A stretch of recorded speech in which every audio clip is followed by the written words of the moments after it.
안녕하십니까. 가정의학과 전문의 윤석현입니다.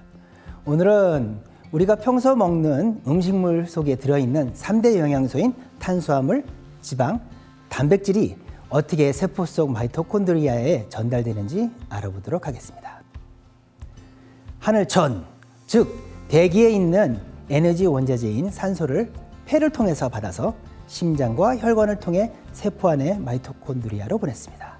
자, 이제 땅지, 즉 땅에서 나온 식물이 마이토콘드리아하고 비슷하게 생긴 엽록체를 통해서 태양빛 에너지, 이산화탄소, 그리고 땅에서 흡수한 물, 이 세 요소를 버무려서 형성한 ATP와 탄수화물 파생 영양소 또는 그렇게 형성된 식물의 영양소를 먹고 움직이는 동물들에게서 에너지원을 얻는 과정이 필요합니다.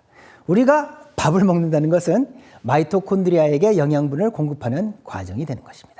그런데 마이토콘드리아는 눈에 보이지 않을 정도로 아주 작은데 우리가 먹는 밥과 음식은 상대적으로 엄청 큽니다. 그래서 마이토콘드리아가 음식에서 영양분을 흡수하기 위해서는 여러 가지 과정이 필요합니다.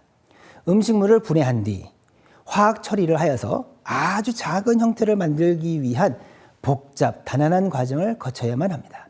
이제 두 번째로 중요한 에너지 원자재인 3대 영양소를 유입하고 처리할 장부가 필요해졌습니다. 일단 음식을 입에 넣고 이로 씹고 삼키고 한 뒤에 식도로 내려보냅니다. 참고로 식도는 직선으로 이렇게 쭉 내려가는 모습인데 기도와 심장 뒤쪽에 있습니다. 숨은 잠시만 안 쉬어도 사람이 죽지만 굶는 것은 며칠 참을 수 있기 때문인지 숨구멍인 기도가 앞에, 식도는 뒤에 있습니다. 음식을 먹을 때는 앞에 숨구멍이 막히고 뒤에 식도가 열리는 자동 밸브가 있어서 사례가 들지 않게 되어 있습니다. 자, 이번에는 위 또는 밥통이라고도 하죠. 사람이 의자에 이렇게 기대어서 앉아있는 모양처럼 생겼습니다. 그래서 식사를 할 때는 서서 먹지 말고 앉아서 먹어야 소화가 잘 된다고 주장하시는 그런 교수님도 있으셨습니다. 위는 음식을 잘게 부수고 위산을 분비해서 단백질을 분해하고 유동성 있는 혼합물로 만들고 이를 십이지장으로 보내어 소화를 돕는 역할을 수행합니다. 우리가 해독 주스 만들 때 쓰는 믹서기 같은 역할을 생각하면 이해가 쉬울 것 같습니다. 자, 이제 십이지장입니다. 십이지장은 디귿자 모양 또는 말발굽 모양의 장기입니다. 그 길이가 손가락 12개 마디 정도라 해서 십이지장이라는 이름을 얻게 되었습니다. 십이지장 말발굽 안쪽에 췌장이 붙어 있고 간과 담낭에서 나온 효소를 배출하는 관 또한 같은 위치에 연결되어 있습니다. 탄수화물, 지방, 단백질도 사실 작은 세포 안에 수많은 마이토콘드리아가 영양소로 활용하기에는 분자의 크기가 너무 큽니다. 활용을 할 수 있게 아주 작게 만들어야 돼요. 그러기 위해서는 화학 첨가제 같은 것도 넣어줘야 되고 마이토콘드리아가 흡수할 수 있을 정도로 아주 작은 크기로 만들어야 되겠죠. 그 어려운 거를 해내는 장기가 바로 간, 담낭, 췌장입니다. 간은 삼각형 모양으로 된 장기로 두꺼봐 두꺼봐 헌집 줄게 새집 다오라는 노래처럼 폐기물 재활용 공장 또는 재생 공장의 역할을 합니다. 더 나아가서 단백질 제조와 해독 작용을 하는 효소들을 만들어서 몸 안에 수많은 화학 반응을 가능하게 하고 관장하는 첨단 소재 공장이라고 할 수 있겠습니다. 여기 담낭은 손에 쥐어질 정도 크기의 주머니 모양으로 간에서 이렇게 제작된 지방 분해 효소를 이렇게 저장을 했다가 필요할 때 분비하는 스토리지, 저장 창고 같은 장기입니다. 자, 췌장은 아까도 말씀드렸다시피 말발굽 모양의 십이지장 안쪽에 붙어 있는 한 15cm 정도의 칼 모양의 장기로 노란색 구조물입니다. 소화 효소액을 이렇게 내며 동시에 혈액 내의 포도당 농도를 조절하는 컨트롤 타워 역할도 합니다.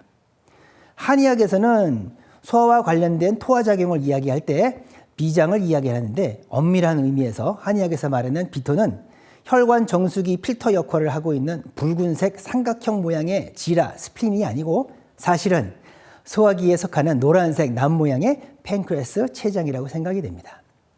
자, 일단 십이지장에서 음식물이 내려오면 간, 담낭, 그리고 췌장에서 나온 특수 화학 물질인 효소를 십이지장에 뿜어냅니다. 십이지장에서 화학 물질 처리를 하여 가지고 유기화학적 분해 과정을 거치게 됩니다. 그 과정을 통해서 탄수화물은 포도당으로, 지방은 지방산으로, 단백질은 아미노산으로 변환이 되고, 자, 소장 컨베이어 벨트로 보내서 이렇게 쭉 내려가죠. 포도당, 지방산, 아미노산을 흡수하여서 혈관으로 보내게 됩니다. 그리고 3대 영양소를 다 흡수하고 남은 찌꺼기와 오염수를 대장으로 보내게 됩니다. 대장에서는 마지막으로 최대 효율을 위해 물을 흡수해서 폐기물 덩어리 형태를 만들어 몸 밖으로 내보냅니다. 여기 상행선, 평행선, 하행선, S선 곡소 도로를 통해서 몸 밖으로 배출합니다. 자, 물을 흡수하면 모든 물은 콩팥, 신장으로 갑니다. 근데 콩팥이 아주 알뜰한 친구예요. 콩팥은 몸 밖으로 물을 내보내기 전에 마지막으로 한 번 더 걸러서 물속에 녹아있는 중요한 칼슘, 마그네슘 같은 이온들을 재흡수합니다. 어디 필요한 영양분 더 남아있는 거 아니야? 잘 봐봐 하고 확인을 한번 하고 물을 방광으로 보내는 것이죠. 자, 방광은 딱 풍선에 물 집어넣은 것처럼 생겼어요. 예, 몸에 도움이 안 되는 오염수, 그리고 과잉으로 투입되어 흡수 안 되는, 예를 들어 고용량의 비타민 같은 거죠. 비타민 C를 너무 과하게 복용하면 소변이 샛노랗게 나오잖아요. 너무 과하게 섭취했거나 몸에 안 좋은 영향을 줄 수 있는 물질들을 방광으로 보내서 몸 밖으로 내보냅니다.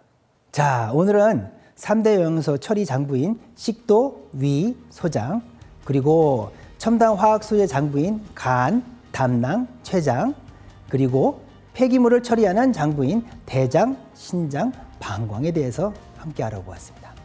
다음 시간은 제가 하는 의료 강의 시리즈의 마지막 강의로 좀 신비로운 이야기를 하고자 합니다. 세포 속 마이토콘드리아가 하늘의 태양빛 에너지와 땅의 식물 엽록체에서 형성한 에너지원을 이용하여 우리 몸에서 활용 가능한 인간 에너지로 전환한 뒤에 몸에서 어떻게 효율적으로 분배, 연계, 활용하는가에 대한 내용이 되겠습니다. 감사합니다.